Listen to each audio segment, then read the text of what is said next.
conmigo. Quiero tu voz sin miedo a discutir, sin miedo a criticar. Muy, pero muy buenas tardes. Sí, ya sé, bueno, no, pero la semana pasada estuve, una hora antes, pero estuve. Ustedes saben que en nuestro país el fútbol es prioritario.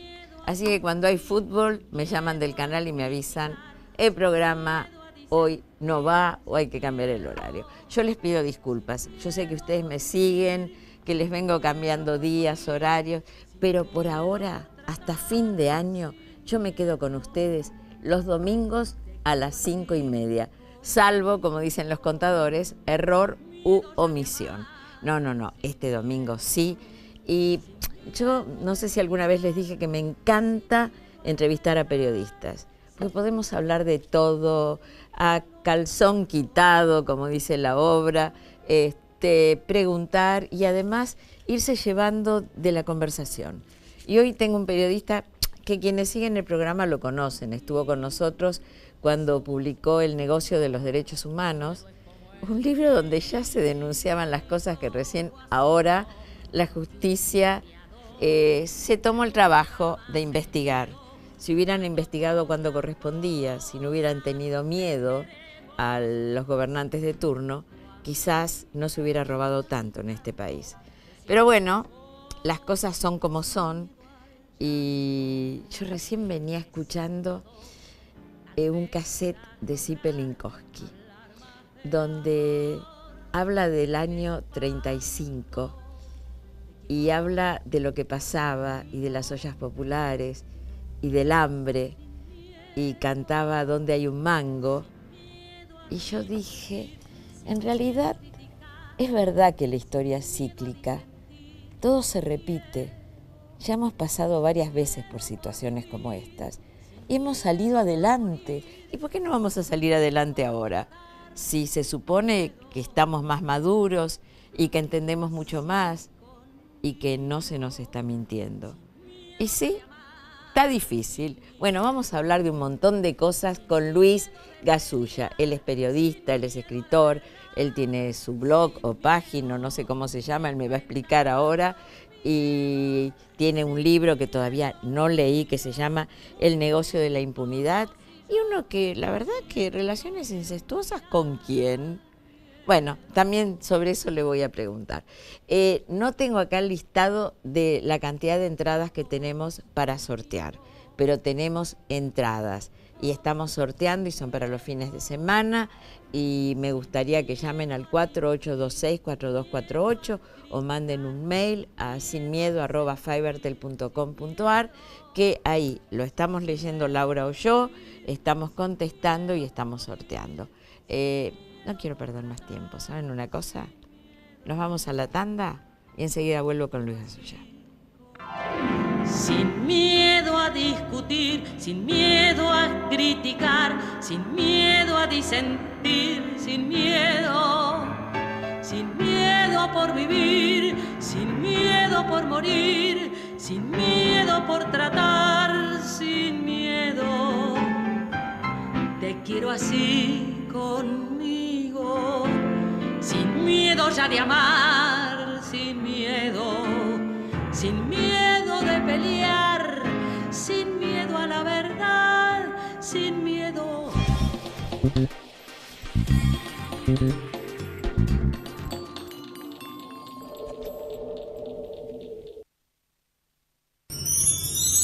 ¿Conoces el nuevo programa Gestión Responsable de Residuos? Renovamos la flota de camiones recolectores e incorporamos 35 nuevas unidades. Sumamos 9 autos que fiscalizan los recorridos. Y a su vez, creamos una central de monitoreo por GPS que controla en tiempo real el funcionamiento del servicio. La ciudad verde que soñamos la hacemos entre todos. Seguros Orbis. Asegura hoy lo que más querés llamando al 0810-666-7247 o ingresando a www.orbisseguros.com.ar. Estás seguro, estás tranquilo. Colinas del Tiempo, Cementerio Parque Judío. un espacio de belleza natural, de amor y respeto por nuestros seres queridos y nuestras tradiciones. En Zona Norte, sobre Panamericana, a solo 15 minutos de la General Paz. Colinas del Tiempo, Cementerio Parque Judío. HF Center, líderes en medicina revitalizante y antienvejecimiento. La medicina del futuro hoy. Dr. Hugo Ángel Francetti, matrícula nacional 44213.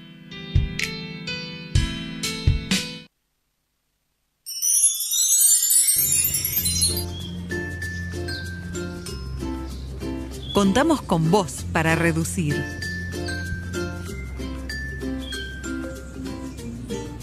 Reutilizar. Y reciclar. La ciudad verde que soñamos la hacemos entre todos. Quiero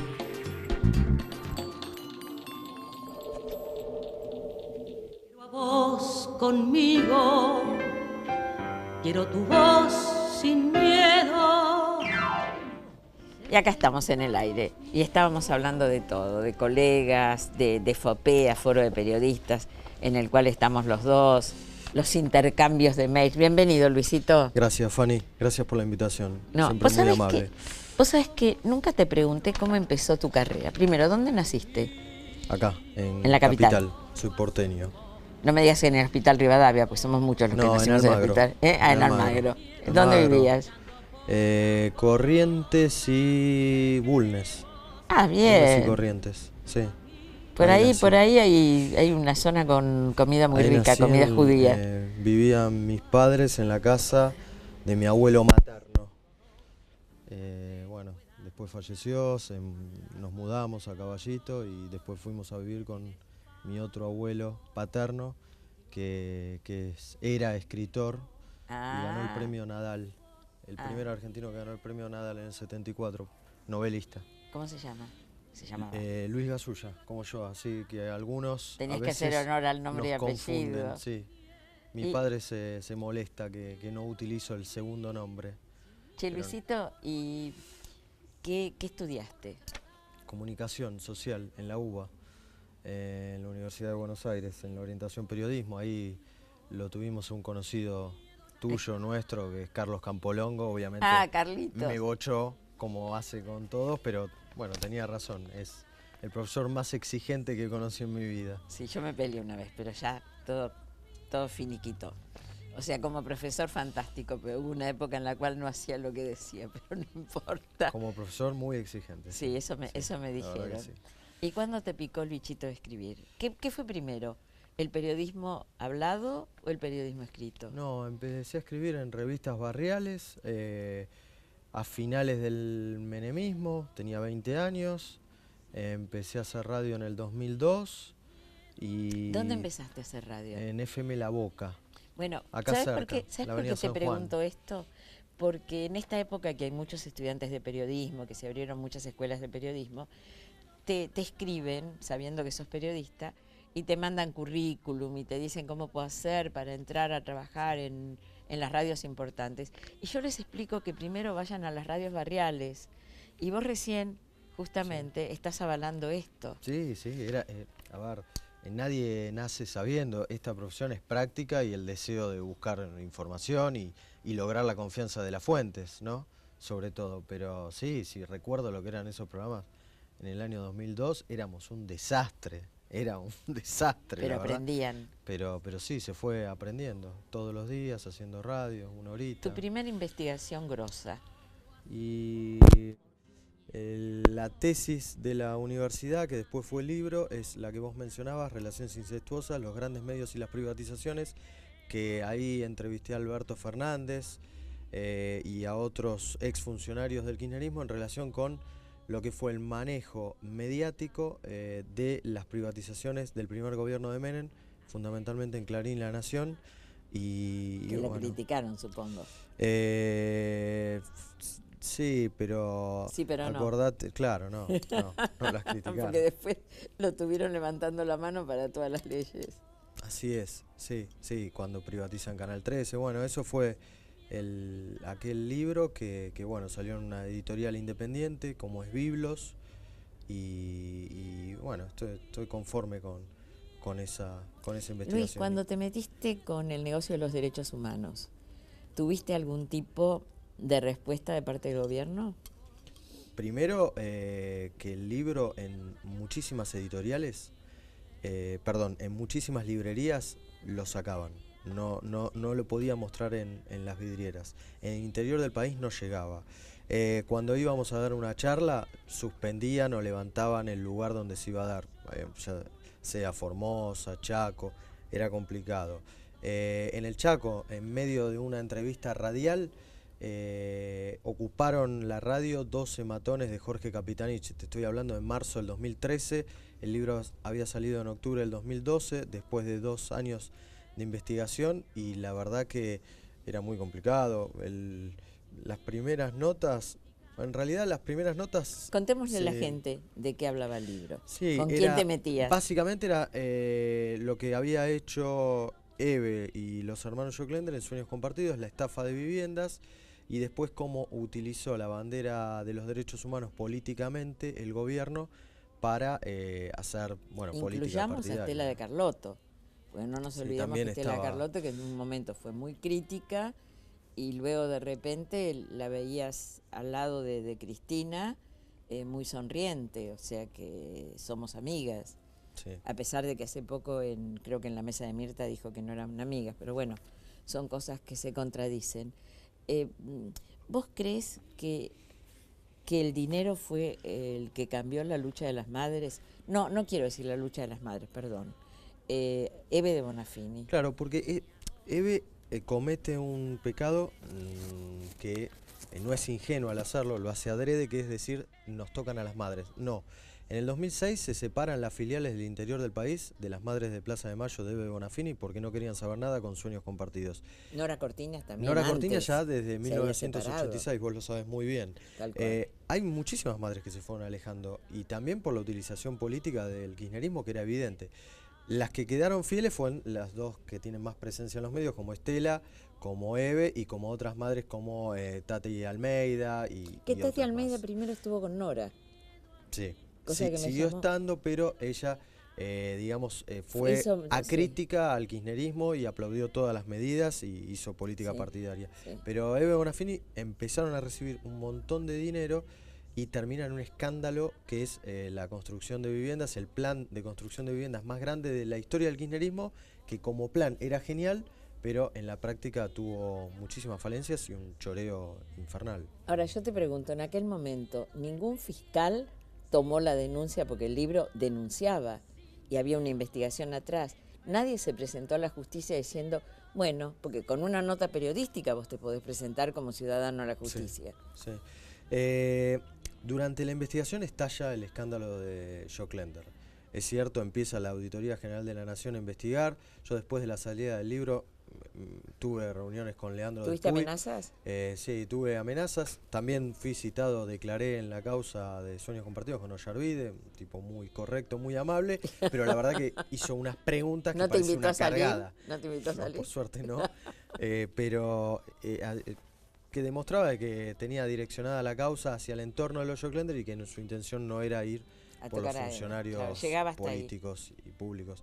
Pero para que te des una idea, manejaron 1.500 millones de pesos, 750 los auditó la AGN de SPUY, tenían que construir viviendas en un montón de distritos, en casi todas tuvieron escándalos de corrupción, hubo desvíos de fondos. No se pagaron las jubilaciones. No se pagaron las cargas sociales, tuvieron problemas con la FIP, ahí estaba la ANSES en aquel momento de Diego Bocio. Cheques sin fondos. Porque el mismo Diego Bocio que ahora... Que hoy es crítico del kirchnerismo. Sí, también entre los que hoy denuncian Sueños Compartidos, me acuerdo en su momento cuando los entrevisté, decían, no, era como una negación, no puede ser lo que me estás contando. ¿Qué era? Porque ¿cómo nace la investigación? Yo casi de casualidad entrevisto a una mujer que le había echado a Eve al quedar embarazada de su tercer hijo de un obrador en Castañares. Una empleada de... Y no le querían pagar nada. Y así hubo un montón de casos. Bueno, vos sabés que la Universidad de las Madres en su momento tuvo gente muy prestigiosa que se fue alejando lentamente del lugar cuando se dio cuenta de lo que era eso. Realmente era una fábrica de lavarmentes. Vicente Cito Cito Lema, Lima, un intelectual Moner recontra. Sanz. Moner Sanz me dijo, me fui a tiempo Sí. porque me di cuenta de lo que era esto. Sí, Moner Sanz se dio cuenta en el 2006 que empezaba a ingresar plata del norte, de Venezuela, de Chávez. Claro. Y la FARC también. Bueno, ella defendió siempre a la Defendió a la FARC, FARC. defendió a la ETA, defendió a todos los terroristas y también defendió a quienes hicieron volar las torres. O sea, eso es Eve de Bonafini. Y en ese momento caen la plata, el ingreso de dinero del exterior que le daban a las Madres de Plaza de Mayo. Cuando cae eso y se quedan sin financiamiento exterior después de celebrar el atentado a las torres, surge Sueños Compartidos. Y ahí toman todo lo que le pedía Kirchner. ¿Por qué? Porque al principio Eve creía que Néstor era la misma porquería de los otros presidentes de la democracia, ella misma lo había dicho públicamente, pero hacen una reunión a través de Oscar Parrilli y Sergio Joclender y sale enamorada de ese encuentro en Casa Rosada.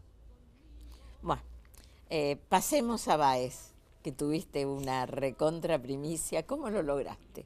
Porque le quiero contar a la gente que el reportaje en el cual Báez habla de todo, se siente usado y dice todas las cosas que dijo, lo logró ni más ni menos que Luis Gasulla.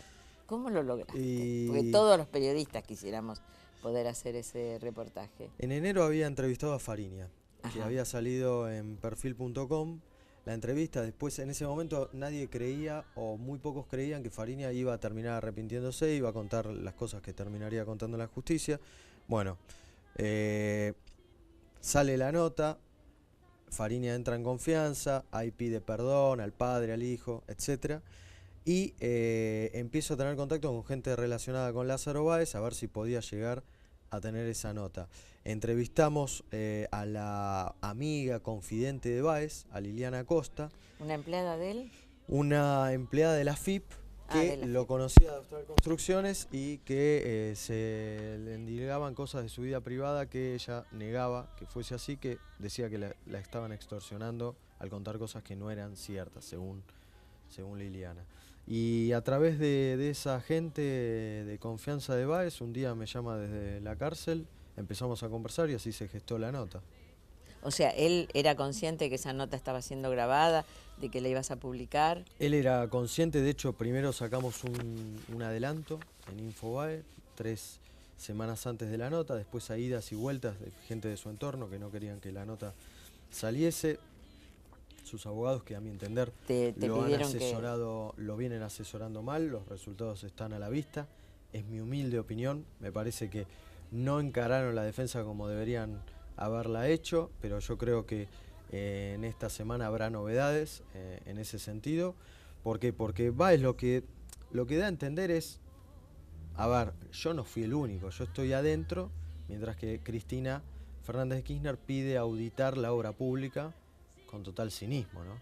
En el año 2016, después de 12 años y medio, la expresidenta pide auditar la obra pública y lo que dice Báez es, a ver, las obras las adjudicaba el Poder Ejecutivo, no es mi responsabilidad. Ahora, yo Báez era no es ningún funcionario público. angelito de pecho, porque una persona que invierte y compra no sé cuántas estancias, 23 estancias, Muchísimas estancias. lugares que ni siquiera conoce, lugares que no han sido visitados por él, lugares donde hay colchones embalados, donde hay Sí. cajas de cubiertos, donde hay paquetes de sábanas, y con la cantidad de gente que está viviendo en la calle. Yo no pretendo socializar ni que el país sea comunista, pero por lo menos tenés que tener un poco de vergüenza de decir, estoy acumulando riquezas, ¿para qué?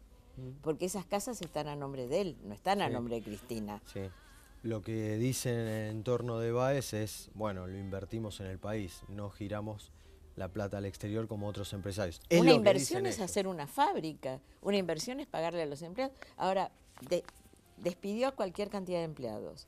Se comprobó que hay muchos que no tienen, Construcciones, sí. que no tienen los pagos que se deberían haber hecho. Creo que los de jubilación, no sé cuáles faltan.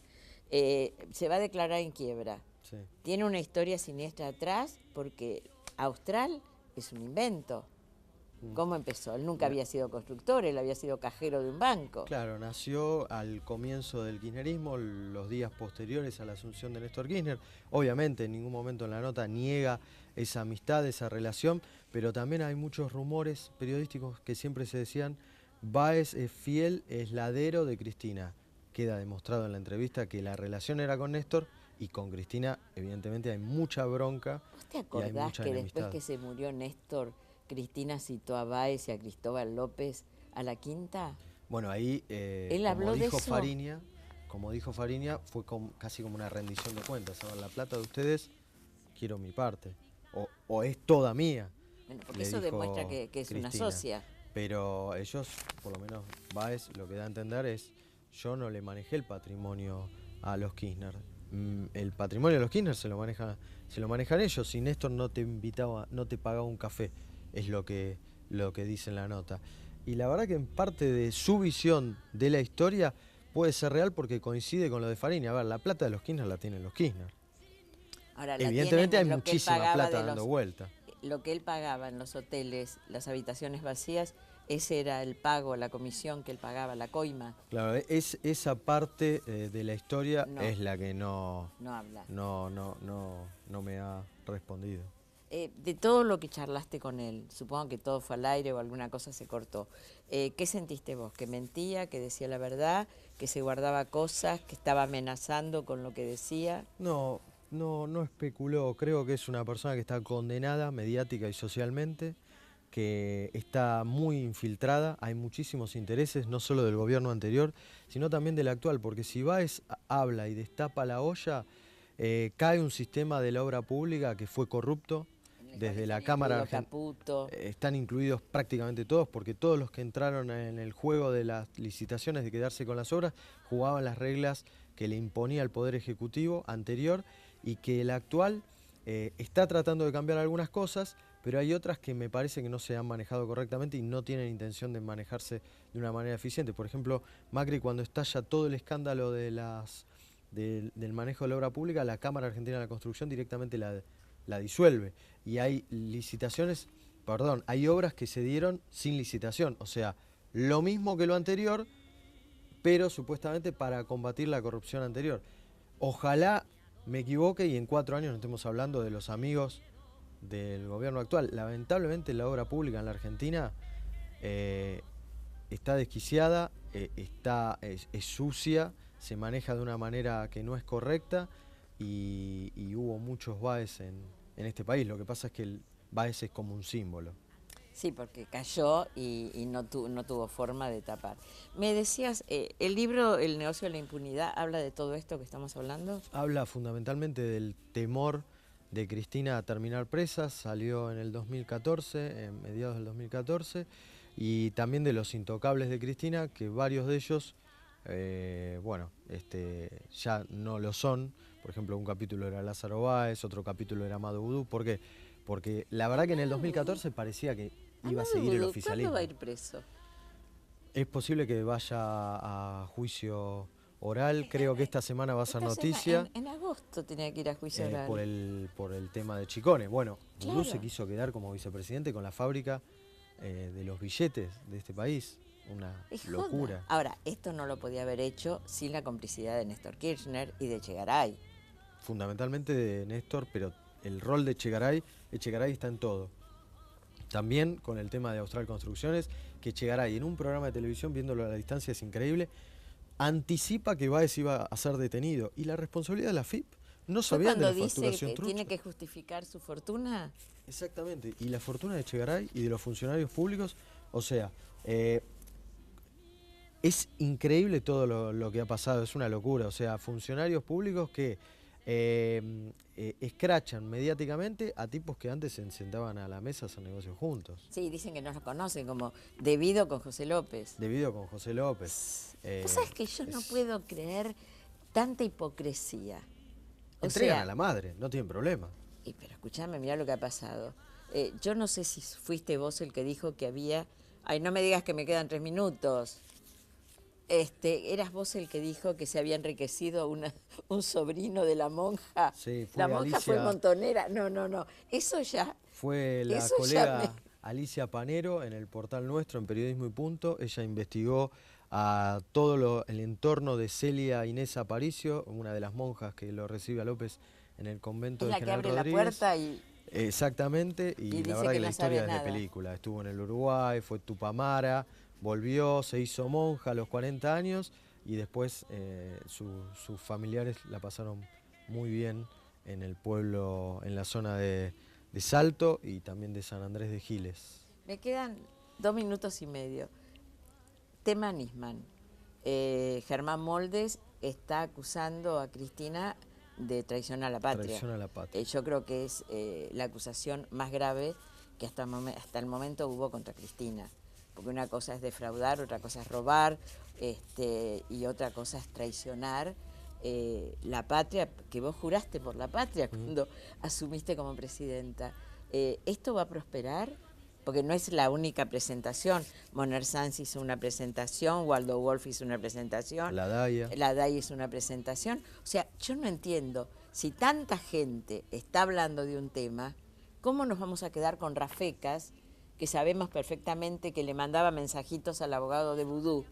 ¿Cómo Exacto. nos vamos a quedar con lo que dijo Rafecas? Sí, Ricardo Sáenz, el fiscal, también, decía lo mismo que vos, en el sentido de podés ser corrupta, podés ser ladrones, podés desviar fondos, pero traicionar a la patria y y que te investiguen por haber encubierto a los autores intelectuales del acto terrorista el mayor más acto grande terrorista de la historia, de la Argentina, de eso olvídate no se que era vuelve, la AMIA. De eso no se vuelve internacionalmente y Cristina va por ese lado y por eso le dolió tanto la denuncia de Nisman. Tuviese o no elementos reales, los elementos reales estaban, lo que pasa es que como los unió Nisman, es posible que hubiese sido un cuentito o no, pero nunca se lo quiso investigar. Y después además, a Nisman lo defenestraron antes, durante Lanusse y después también de su hizo una muerte. presentación, Pablo Lanusse Pablo también, y creo Lanusse también. que el abogado de las hijas de él también. Bueno, yo me tengo que ir. Una pregunta nada más. ¿Vos crees que la doctora Cristina Fernández de Kirchner estuvo en sus cabales los últimos años de gobierno? Sí, yo creo que sí, y que va a terminar presa. Eso no te lo pregunté, pero bueno, eso se merece que te tomes un cafecito. Gracias, Martín Cabrales, por permitirnos quedar bien con nuestros invitados. Esto es en nombre de Martín Cabrales y mío, para que lo disfrutes, Gracias, Fanny. que te tomes Muchas gracias un por la rico invitación. cafecito, que compren el libro La impunidad, el negocio de la impunidad, porque está bueno saber quién es quién.